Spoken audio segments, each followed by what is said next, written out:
Good morning. Good morning, everyone. To all of you, if you want to send something to the outside world, once more, the hashtag of the conference is Mission in Progress. And also, in case you didn't have the time to do this yesterday, when you go outside on the left-hand side, you will find the project stands where there are a lot of projects related to the mission.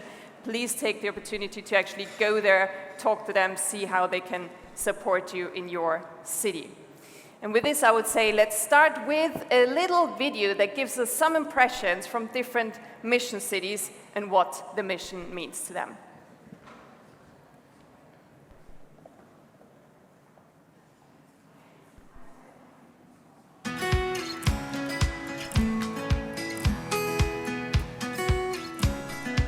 The city's mission means to me the one-time opportunity that we come together from all across Europe and embark in a very ambitious mission that will effectively pave the way for other cities and for other parts of the world towards climate neutrality by 2050. For me, the purpose of the city's mission is to accelerate this transition to climate neutrality and to use that momentum, that inspiration, to help all cities in the European Union become climate neutral by 2050.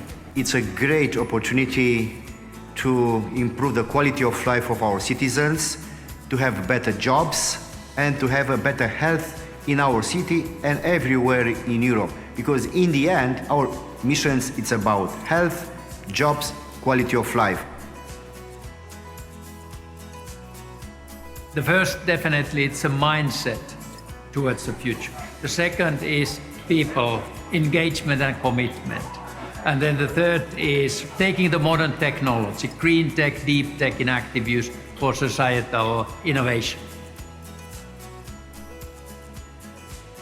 But if I look at the future, what is this mission for our citizens? It means cleaner air, much lower energy bills, and a lot more green and public space in the city. Liczymy na to, że zdobędziemy konieczną wiedzę, narzędzia, żeby naszą wiedzą i wypracowanymi rozwiązaniami móc dzielić się z pozostałymi miastami w Europie, a może i na świecie, bo myślę, że warto będzie skorzystać z tych wszystkich narzędzi, które wypracujemy wspólnie. We are the councillors, in my case, and mayors, in other cases, that are walking our streets every day. We're seeing what's happening. We have bank on the ground, and so it's really, really important. I would call on the European Commission and those DGs involved in the city's mission to keep working with us, because together we will become climate neutral.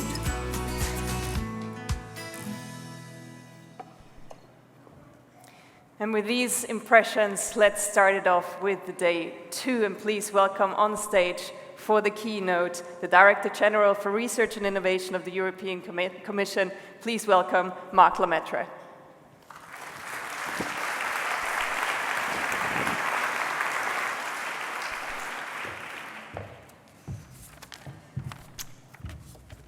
Katerina, thank you very much, and thank you very much for making us alert and silent all together. Ladies and gentlemen, it's a great pleasure to be able to address you today on this second annual conference of the Climate Neutral and Smart Cities mission.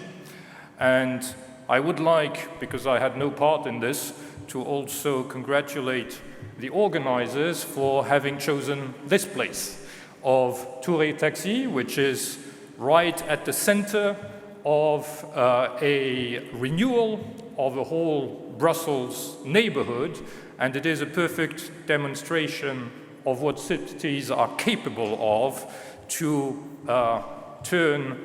innovate and to turn into sustainable and extremely attractive and popular places. I started in my job little more than 4 months ago, and I had a lot to discover. Among what I had to discover were, in fact, relatively new pieces added on to the toolbox available for research and innovation across the European Union. And one of those pieces was 5 missions. Quite intriguing at the start. But let me, I assume, reassure the audience that after 4 months of taking a closer look, I am certainly fully convinced that if there weren't a cities mission today in Europe, one would have to very quickly set it up. Because, and it was said in the videos, we need cities to demonstrate that climate neutrality is very possible. And in fact, across history, cities have been at the forefront of innovation and change. They also represent,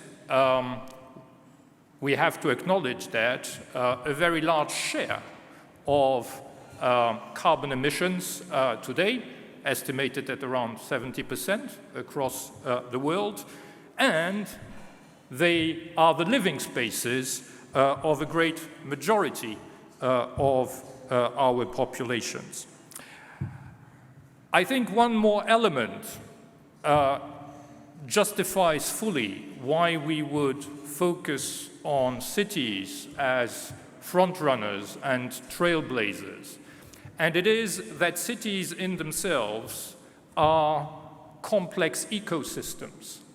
And we know that in order to achieve sustainability, we will have to look at things from a system perspective, which I don't think human societies have done until now. Until now, it has been very much incremental change here and there.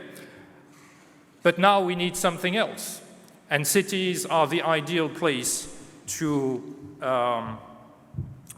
demonstrate that. Now, as you know, we are arriving towards the end of a thorough assessment of where we stand with the 5 missions today, and the Commission will, in a matter of days, perhaps 1 or 2 weeks,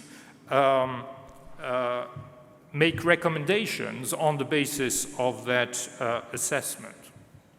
I will not speculate on those recommendations, but certainly we should today seize the opportunity to take stock and to think hard about what might be required from here in order to approach our ambitions.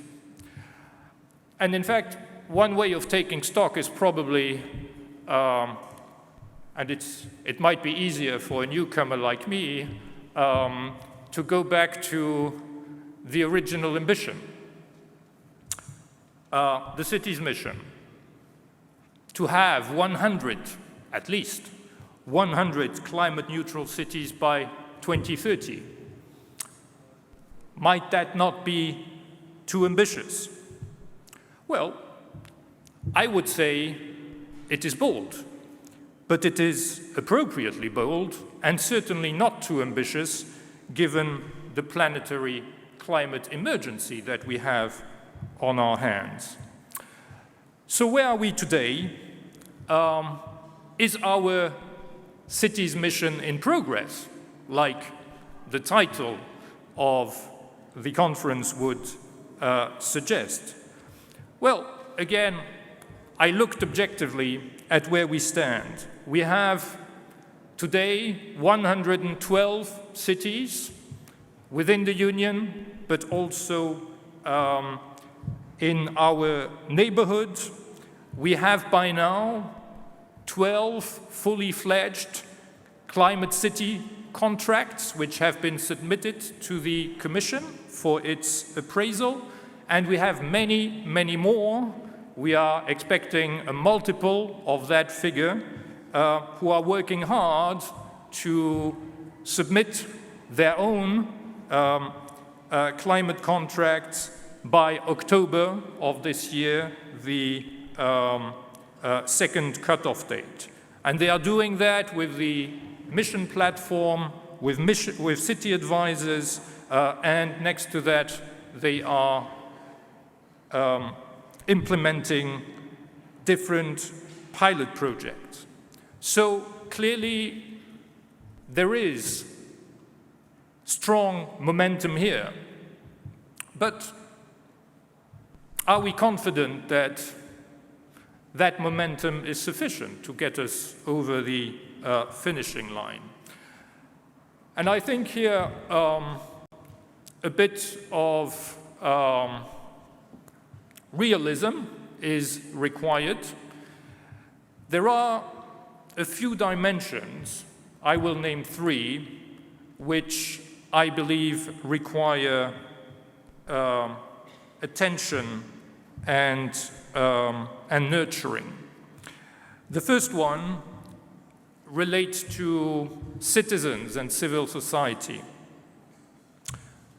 The engagement of citizens definitely can and should be strengthened. They are key policy agents, key users, key consumers, key producers, key owners of buildings, key owners of means of transport, and so they should be more strongly brought in as co-designers, co-implementers, and co-beneficiaries of the city's mission. Secondly, looking at public authorities, representatives of public authorities here in the room are mostly, if not exclusively, mayors.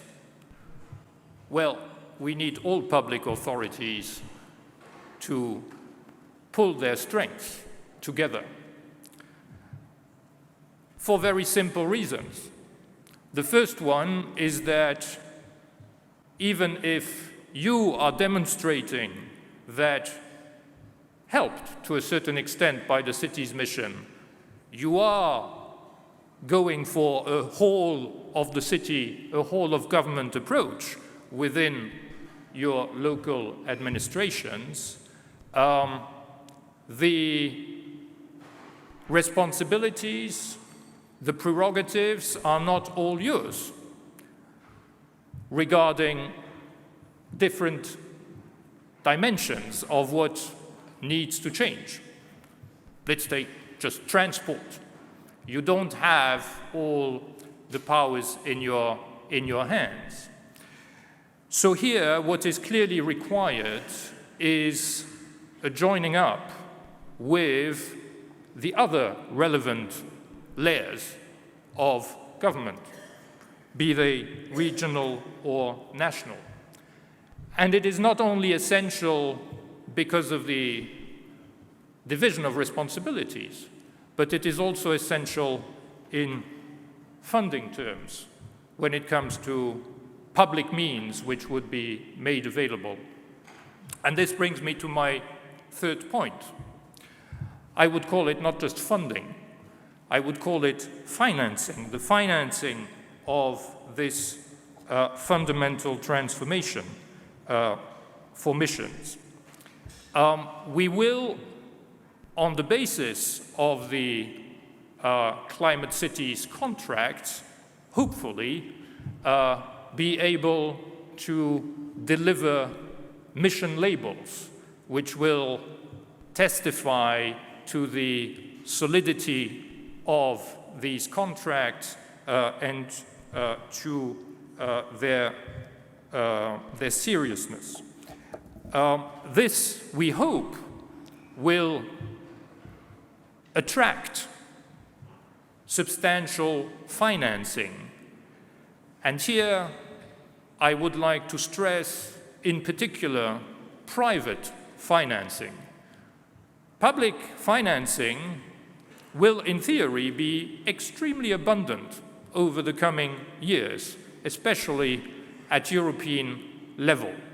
If you take the Recovery and Resilience Facility, which still has most of its spending to do over the coming 3 years, if you take cohesion policy, which has essentially all of its spending still to do for the period 2021 to 2027, and even quite a bit of spending to do for the previous period, well, there is quite an abundance of means available for public investments and for support to private sector investments.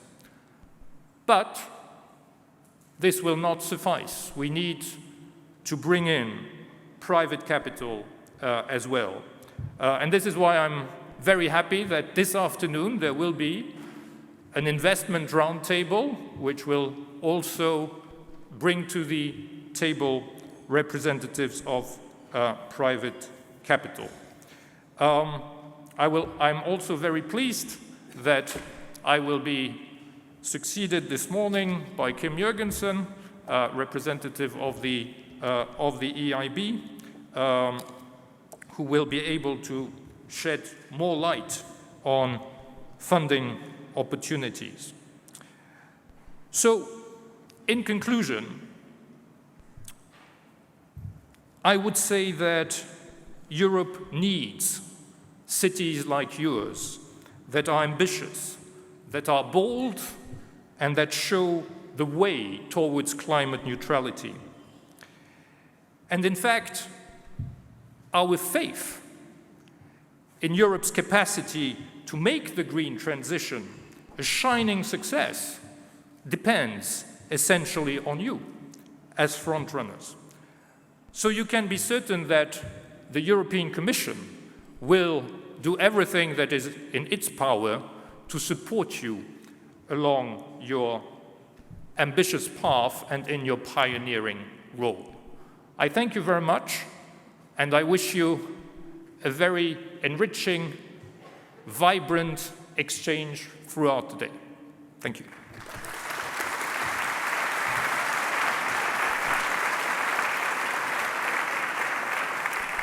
Thank you very much, Marc, for reminding us to be bold when it comes to demonstrating that climate neutrality is possible.